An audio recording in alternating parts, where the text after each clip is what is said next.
सबसे पहले तो SCI shipping corporation of India के बारे में बता दूं। वैसे तो अब आप सब जानते हैं कि 1.5 साल से लगातार अगर 135 रुपए के दाम से लगातार आपको रिकमेंड करें तो वो शिपिंग कॉर्पोरेशन ने 1961 से इस कंपनी की शुरुआत हुई। 2008 में कंपनी बनी। नवरत्न ईस्टर्न शिपिंग और वेस्टर्न शिपिंग के विलय से ये कंपनी बनी थी। तो कंपनी का काम है क्रूड ऑयल ट्रांसपोर्टेशन का, ऑफशोर सेगमेंट में, साथ ही एलएनजी ट्रांसपोर्टेशन करने का कारोबार करती है। 1000 करोड़ रुपए का मुनाफा कमाने वाली ये पहली कंपनी थी 2005 में जो बनी शिपिंग स्पेस में, जो इंडियन शिपिंग कॉर्पोरेशन। और 2009 में इन्होंने एलएनजी टैंकर्स का भी इंडिपेंडेंट मैनेजमेंट शुरू किया और 2017 में कंपनी के जहाजों की संख्या बढ़कर 70 हो गई। आइए स्वागत करते हैं कंपनी की सीएमडी हरदीप कौर जोशी जी का और हरजीत कौर जोशी जी का। और मैं बता दूं उनकी details. Delhi school of economics से बीकॉम किया है उन्होंने, एमकॉम और एमफिल। वाह, कितनी सारी डिग्रीज हैं। BCom, MCom, MPhil. Okay. Corporate world में आने से पहले आप दिल्ली यूनिवर्सिटी में लेक्चरर भी थी। 5 फरवरी 2015 को आपने डायरेक्टर फाइनेंस के तौर पर एससीआई ज्वाइन किया और उसके बाद दिसंबर 2019 में पहली महिला सीएमडी बनी। और उससे पहले 30 सालों तक ओएनजीसी में अलग अलग पदों पर आप रही हैं। ओएनजीसी विदेश में उनको 20 सालों से ज्यादा का लंबा असाइनमेंट रहा और सारे विदेशों में assignments Dubai, London, America, Singapore, Russia, ये सारे आपने लिए। और साथ ही institute of cost management accountant की भी आप मेंबर हैं। ढेर सारे अवार्ड्स मिले हैं आपको, जो हम आपके सामने लिस्ट में आते हुए दिखेंगे। मैम, बहुत बहुत स्वागत है आपका। सबसे पहले तो आपका दिल से धन्यवाद इस बड़े दिन जब हम अंतर्राष्ट्रीय महिला दिवस मना रहे हैं। आपने हमारे लिए समय दिया। आप अपने आप में एक उन सभी महिलाओं के लिए बड़ा एग्जाम्पल है, उदाहरण है, जिन्होंने बड़े ख्वाब देखकर ये मुकाम हासिल किया। सबसे पहले वहीं से बताइए, दिल्ली में लेक्चरर थी आप और लेक्चरर यूनिवर्सिटी में लेक्चरर होते होते कहाँ से आप लेक्चरर से सीएमडी तक पहुंच गई? सिंघवी जी, बहुत बहुत धन्यवाद जी न्यूज का। मुझे ये आप लोगों ने मुझे इनवाइट किया, इसके लिए सबसे पहले धन्यवाद। आपने बिल्कुल सही शुरुआत करी। लेक्चरर से सफर मेरा काफी अलग, आज जिस मकाम पे हूँ मैं। मेरे को जब मैंने 1983 में अपनी एमकॉम कंप्लीट करी थी तो मैं एक रैंक होल्डर होने के नाते मुझे तुरंत लेक्चररशिप मिल गई थी। जून में रिजल्ट आए थे और जुलाई में मुझे लेक्चररशिप मिल भी गई थी 1983 में, जब मैं केवल 21 साल की थी। और उस समय मैंने 1 साल तक लेक्चररशिप करी और ये दिल्ली यूनिवर्सिटी की परमानेंट लेक्चररशिप थी, जो कि मेरे ख्याल से कोई भी महिला समझेगी कि ये उसका एक ड्रीम जॉब है। पर एक ही साल में मुझे ये ड्रीम जॉब जो लोगों की नजर में था, वो मुझे कुछ लगा कि इसमें कुछ चैलेंज नहीं है। मैं एक तरफ खड़े होके बोलती हूँ और 40-50 बच्चे मुझको सुनते हैं। सब सुन रहे हैं कि नहीं सुन रहे हैं, मैं कुछ फर्क ला पा रही हूँ कि नहीं ला पा रही हूँ, मुझे वो संभव कम्युनिकेट नहीं हुआ और मुझे कुछ अपनी जॉब में चैलेंज नहीं नजर आया। और उस टाइम पे मैंने ओएनजीसी के लिए जो एक ऑल इंडिया कंपटीशन का एग्जाम था, उसके लिए मैं अपीयर हुई और फिर मेरा इंटरव्यू हुआ और मैं सिलेक्ट हो गई। और आपने बिल्कुल सही कहा, घर में काफी मंथन हुआ, काफी बवाल मचा कि उस समय जब टीचिंग को एक बहुत नोबल प्रोफेशन, आज के दिन में भी बहुत नोबल प्रोफेशन है और लेडीज खासकर अच्छा माना जाता था, उसको छोड़ के इसे क्यों घर के बाहर जाने की जरूरत है। तो ये मैंने उस समय एक चैलेंज था और एक कॉन्फ्लिक्ट घर में क्रिएट किया उस समय। इंटरेस्टिंग। और टीचिंग तो डेफिनेटली नोबल प्रोफेशन तब भी था, आज भी और हमेशा रहेगा। मेरी मदर खुद एज ए टीचर रिटायर हुई है, हेडमिस्ट्रेस रही वो स्कूल की और उन्होंने भी लंबी पारी खेल के रिटायर हुए। तो बड़ी इंटरेस्टिंग और इंस्पायरिंग स्टोरी है मैम। लेकिन जाहिर सी बात है, शिपिंग कॉर्पोरेशन में आप अकेली तो नहीं होंगी, और भी काफी महिलाएं हैं आपके साथ जो काम कर रही? जी हाँ, मैं आपको बताना चाहूंगी कि अगर आप पब्लिक सेक्टर के परसेंटेज से चलेंगे तो एससीआई इसमें सबसे आगे है। हमारी कुछ महिलाएं 21% है, जो कि अगर आप पीएसयू की एवरेज से भी चलेंगे तो लगभग 13-15% विमेन की परसेंटेज रहती है। उस हिसाब से हम शोर स्टाफ में हम लोग आगे हैं एट 21%। और जो फाइनेंस, मेरा एक बेसिक क्वालिफिकेशन है, अगर आप फाइनेंस डिवीजन की एससीआई में बात करेंगे तो कुछ 50% महिलाएं हैं हमारी फाइनेंस डिवीजन में। और अगर आप सी फेयरिंग की तरफ देखेंगे उसमें भी एससीआई सबसे आगे है। ग्लोबल एवरेज कुछ 2% का है और एससीआई इसमें ऑलमोस्ट डबल के ऊपर है। हम कुछ क्लोज टू 4% है, 4% नहीं है, क्लोज टू 4% है। और हमारा अभी यही एफर्ट है कि हम अपनी विमेन सी फेयरर्स को किस तरह से और बढ़ा सकते हैं। बिल्कुल परफेक्ट। और इस वक्त शिपिंग कॉर्पोरेशन बड़ी सुर्खियों में, वजह तो हम सबको पता ही है, डाइवेस्टमेंट की तैयारी है।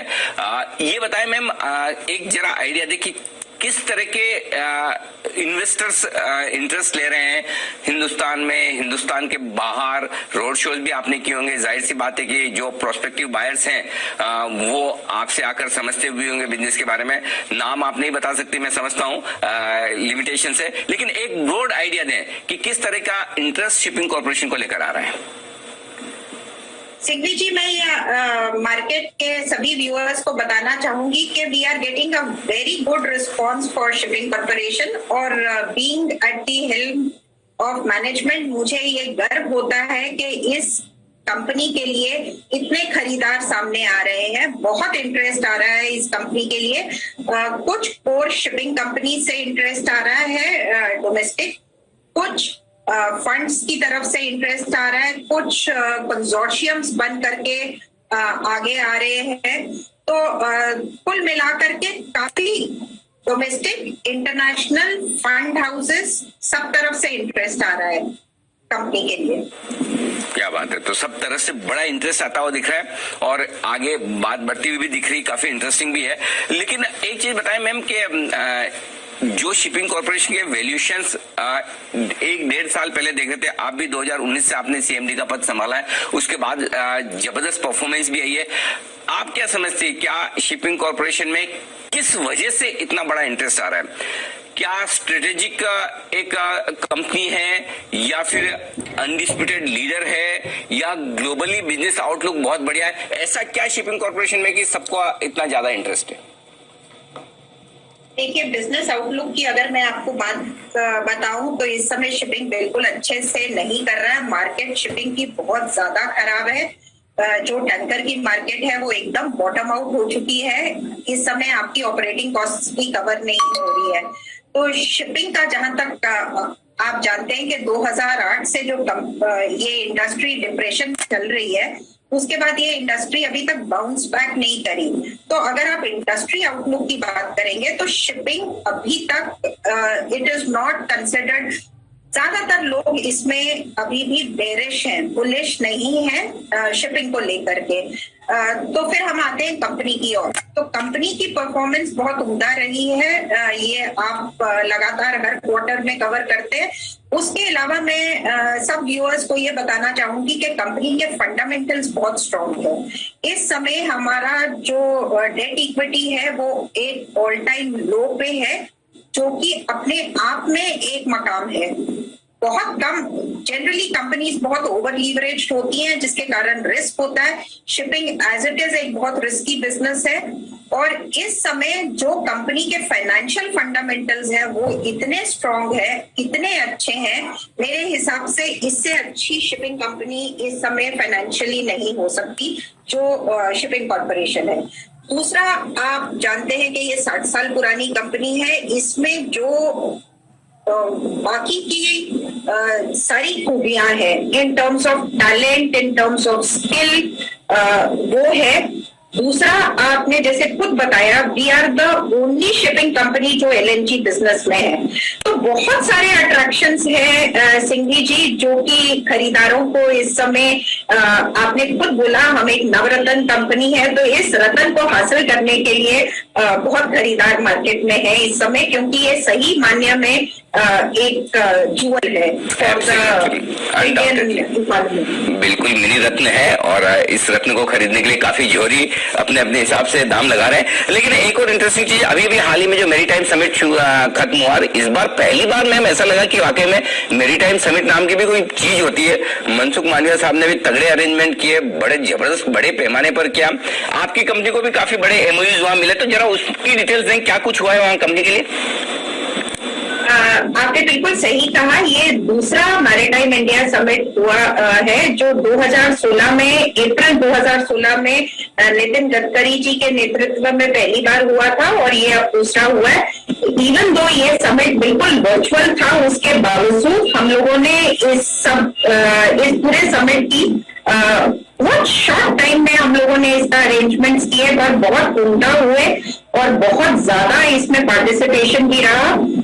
एससीआई ने कुल मिलाकर के 11 एमओयू इसमें साइन किए हैं जो कि मोर देन 7,000 करोड़ हैं और ये कई फील्ड्स में है। हमने कोस्टल शिपिंग को लेकर के, इनलैंड वाटरवेज को लेकर के, पूल अरेंजमेंट्स को लेकर के, टैंकर के पूल अरेंजमेंट्स को लेकर के, टेक्नोलॉजी को लेकर के बहुत सारे एमओयूज हमने इस तरह से इसमें साइन किए जो कि कंपनी को और अच्छा स्ट्रॉन्ग बनाएंगी और एक न्यू टेक्नोलॉजिकल कल्चर कंपनी में लेके आएंगी और स्टेबिलिटी लेके आएंगी। ड्राई डॉक को लेकर के हमने एमओयूज किए हैं। तो इस तरह से कई तरीके के एमओयूज हम लोगों ने कुल मिलाकर के 11 एमओयू साइन किए कंपनी ने। ओके, बहुत ही बेहतरीन। 11 एमओयू शिपिंग कॉर्पोरेशन ने साइन किए। आगे भी नजर रहेंगी शिपिंग कॉर्पोरेशन पे, देखते हैं डाइवेस्टमेंट में किस तरह के आगे डेवलपमेंट होते हैं। फिलहाल मैम बहुत बहुत धन्यवाद आपका दिल से, आपने समय निकाला और विमेंस डे के मौके